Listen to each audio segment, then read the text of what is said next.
Magandang araw mga sangkay. For today's video, share ko po sa inyo yung paggawa ko ng homemade stick bread. Pero bago tayo magsimula, please like at share naman ating video at pakisubscribe na rin po ng aking channel.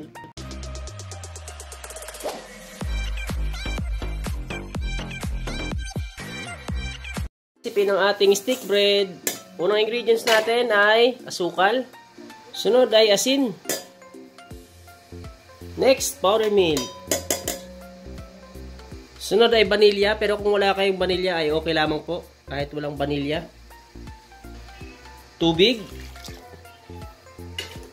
At margarine. So, ay mga sangkay, kung sakaling nalagay nyo na yung mga ingredients na ating nabanggit ay tunawin muna natin yung asukal at saka yung asin. At kapag natunaw nyo na yung asukal at asin ay maglagay tayo ng yeast at baking powder. Next step natin ay haluin muna natin yung ating linagay na yeast at saka baking powder. At ayan, kapag nahalo na natin ay ilagay na natin yung ating harina. Bali gumamit ako dito ng bread flour or first class mga sangkay. Bali 2 cups or 1/4 kilo. At kapag nalagay nyo na yung harina ay bubuhin na natin yung ating masa. Ay mga sangkay, bali pakilike at share naman ang ating video at pakisubscribe na rin po kung sakaling kayo po ay hindi pa nakapag-subscribe. Salamat po. At ayan mga sangkay, kung sakaling nabuo nyo lang inyong dough ay mamasahin muna natin. Bali hindi tayo gagamit ng makina, mano-mano lamang po yung ating pagpapakinis ng ating dough. So bali ganito lamang po yung ating pagmasa mga sangkay ng ating dough hanggang sa mapakinis natin yung ating dough. So, ganito lang gagawin yung mga sangkay. Oo. So, ayan, bali mga 4 minutes ko siyang minasama sa mga sangkay hanggang sa napakinis natin yung ating dough. At kapag napakinis na natin yung ating dough, ay rest muna natin. So, ayan mga sangkay, bali binilog ko lang siya at lalagyan natin ng plastic para hindi siya manuyo. So, ayan, bali rest natin kahit mga 5 to 6 minutes bago natin balikan. After 7 minutes, balikan na natin yung ating dough. So, bali, pupormahin na natin yung ating dough. So, yan, bali, maglalagay lang tayo ng konting harina.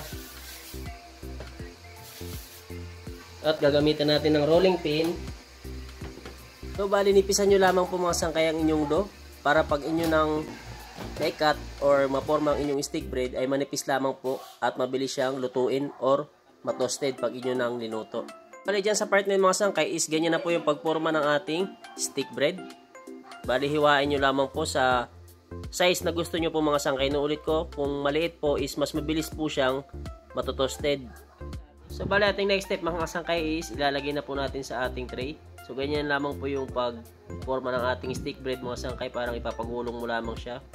Yan, para mawala yung kanto ng ating pinaghiwaan kanina ng kutsilyo. So, ayan na yung ating stick bread mga sangkay. Pagkatapos natin ilagay sa ating tray ay rest muna natin mga ilang minuto bago natin isalang. At dyan sa part na yung mga sangkay is na-rest natin ng 30 minutes. So, bali, sasalang na natin sa init na 180 degrees Celsius yung ating oven. At after 11 minutes ay luto na po yung ating stick bread. So, ngayon po is lilitan na po natin yung apoy ng ating oven or pwede na po natin patayin. Antayin na lang po natin matoasted yung ating stick bread.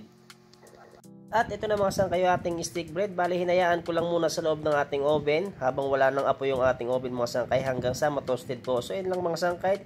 Please like and share naman ang ating video at pakisubscribe na rin po ng aking channel. Thank you for watching. See you on my next video. Okay.